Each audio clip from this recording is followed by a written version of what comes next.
Hey everybody, Kyle, not your average finance guy. Want to talk to you today a little bit about a person I was working with that would she wanted to do some things maybe a little differently than I would have, and I think that is just great. So I kind of wanted to highlight that not everyone thinks like me, not everyone thinks like you, not everyone thinks like person to the right, person to the left. So with this and everything I'm showing you and everything I'm learning and trying to figure out myself, this is what works for me, and I want to bring this out to just shed some light on some of these situations. This person I was working with had a nice little savings, little nest egg that she didn't want to touch. She didn't want to use that to pay off credit card debt. Cool. All right. That's the beauty of this. This is your money. You get to decide what you do with it. And we worked together a little bit and found a really good common interest to make sure that everything got paid off the way she wanted it, and she was happy with it, and we kind of went through everything. So kind of want to show you the situation that we worked on. So let's jump into the numbers here. The what we've got here is this is what I'm really looking for is your monthly income. You can fill some of these out. I'm looking for the total expenses right here, and then free available cash flow of 648. Over here we've got a mortgage payment. She owes about a little over $100,000. We got 323 payments remaining on that, so it just refinanced a couple years ago at a 3.25 rate. And we got a couple credit cards, with the typical credit card rates that are terrible. So we're going to get those knocked out. And she's also got $12,000 in savings here too. So what she wanted to do, I said, let's take this $12,000 of savings, let's wipe this credit card out right now.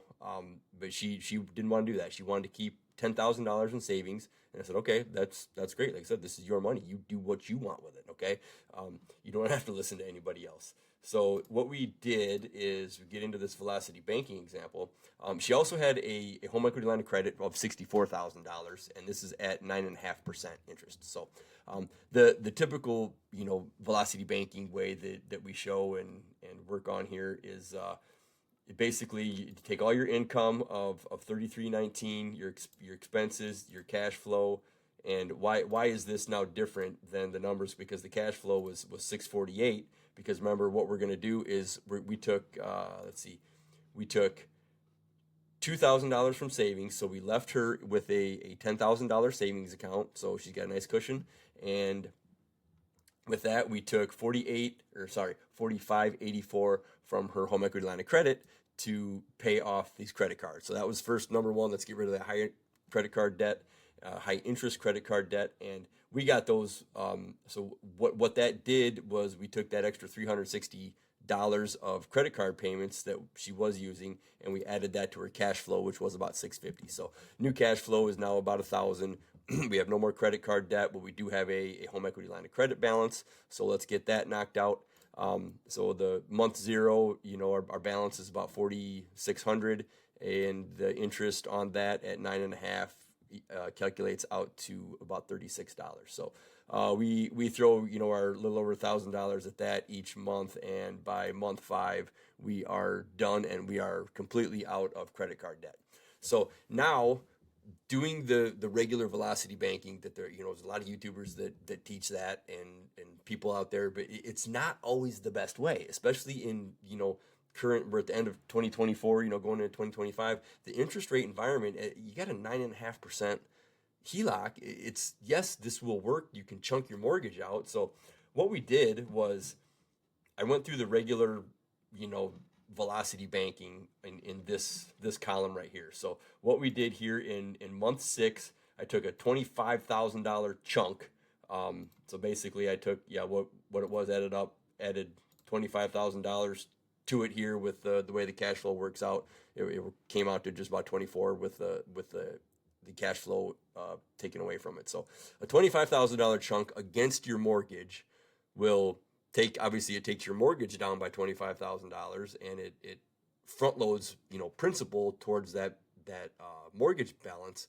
But you're also now stuck with a $25,000 home equity line of credit balance that you're now paying $189 a month on. So the numbers don't lie. So let's just do the math and see where it gets us. So doing the same velocity banking, we got our income that goes straight into our home equity line of credit, and then we pay our expenses out of that. As your utility bills come, as your credit card bills, whatever comes out regular expenses that you would normally write from your checking account. You just write it from your home equity line of credit. Remember, it's a revolving credit. It's a line of credit, not a home equity loan. If you do go to the bank and try to get, talk to the banker, they're going to try to push a home equity loan on you because that's fixed. That's an amortized loan, and they're going to front load all that interest, and they're going to make more money off it. So that's what they want to sell. That's not what we want. All right, we want that home equity line of credit.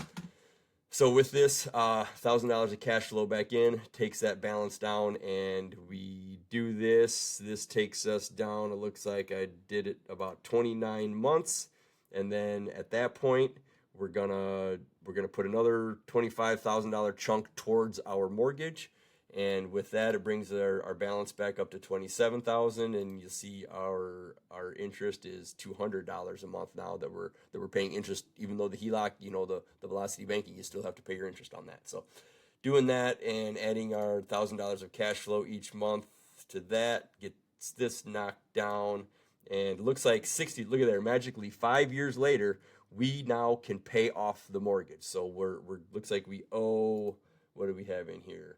We owed $34,544 remaining on our mortgage at that point. So we just put all that on the home equity line of credit. We no longer have a mortgage payment. So now look what happens to our cash flow. So our cash flow was at $1,013. Now it's $1,494 because the mortgage payment that we used to make, to our mortgage, we're now going to keep, and we're going to put that against our home equity line of credit. It just adds to our cash flow, and let's get this home equity line of credit knocked out that much faster. So doing that, we scroll on down. 86 months is when this whole thing gets paid off, doing it the velocity banking way, right? So 86 months, I mean, that's pretty good. 5 years in, 5 years in, we get this paid, the mortgage is paid off, and then it takes us another about a little over 2 years to get the home equity line of credit paid off. At this point, boom, this is where she wanted to be. She wanted to be completely debt-free in a little over 7 years. So that's pretty good, I think. We can do a little bit better if you're not married to the velocity banking concept. So after let's do the velocity banking, do what we did to come down here and get these credit cards knocked out. I mean, that was at 20, they're both in the 20%. So let's get that knocked out as soon as possible. But after that, I just ran on a different sheet of what would it take if I just put my free cash flow instead of, velocity banking. What if I just put $1,000 towards my mortgage every month? Instead of using my home equity line of credit. And I know the velocity bankers are going to say, well, yeah, if you put that towards your mortgage, you can never get it back. Well, what happens if you put a $25,000 chunk on your home equity line of credit and you pay that to your mortgage? I mean, you basically did the same thing, right? You pay, now you're paying back your home equity line of credit, which you can get that back. But in this example, we still have our home equity line of credit. We've got $64,000 available. We're not using it at all anymore. So that's where a lot of people, I think, get confused on the velocity banking side of it. It's not always the best. I wouldn't go and necessarily pay off a 3.5% rate if it was me, but this isn't me. I'm just helping someone else do what they want to do. Okay. So in doing that, putting an extra $1,000, $1,013.43 exactly against her principal every month, that takes us down to, let's see here. I think it pays us off like 4 months early. So let's get scrolled down. So right here, mortgage is paid off. I did this on a different spreadsheet. Mortgage is paid off in 82 months. So the velocity banking way, 86 months. Yes, velocity banking works. It's not always the best. In this example, if you just put the extra cash flow towards your mortgage, you're going to pay it off, 4 months faster, 3.5 months, and you'll save $1,700. So not huge numbers, but hey, whatever works, it works. So just kind of want to show you a couple different ways of looking at things. And at this point, she's still got her $10,000. She's still got her $10,000 savings account. She's got a full $64,000 home equity line of credit that's available to her. At this point, her house is paid off. So whatever house is worth, I think it's worth like 160 at this point. It's probably 8 years later is probably worth more money. So you could probably go back and get a higher home equity line of credit. With that, you have way more options. You can get into some investing. Get into, at this point, I would get into the infinite banking concept way before I went and paid this low rate off. But that's just me. So you guys, do what you want to do. Just kind of wanted to show a different scenario of what some people are thinking out there, and maybe this relates to you a little bit. And you don't always have to do it the way that I would do it. I might take some extra risks and push the needle a little farther than someone else. Like my mom would not want to. She'd want to get her house paid off, but she wants that safe savings account, that cushion. So I get it. Just kind of want to show you a different point of view. So hope this helps, and let me know if you got any questions. Good luck.